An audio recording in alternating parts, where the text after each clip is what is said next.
Rady mávajúcich a jasajúcich Slovákov vrúbia cestu, kade prechádza prezident republiky dr. Edvard Beneš do svojho letného sídla v Topolčiankach. Ako prednedávnom Česi a Moravania, tak dnes prejavujú Slováci svoju lásku a vďaku mužovi, ktorý nás viedol zo 6-ročnej poroby do slobodného dneška.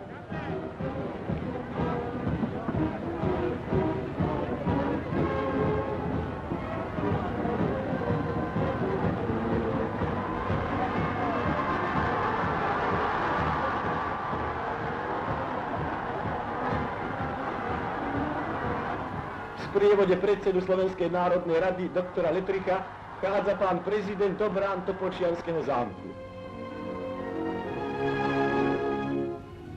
V miestach, kde pred rokmi trávil svoje chvíle oddychu prezident osloboditeľ Tomáš Garrigue Masaryk, zostane teraz niekoľko týždňov jeho žiak a nástupca prezident budovateľ. Obidvaja prezidenti boli a sú predstaviteľmi Československej štátnej jednoty.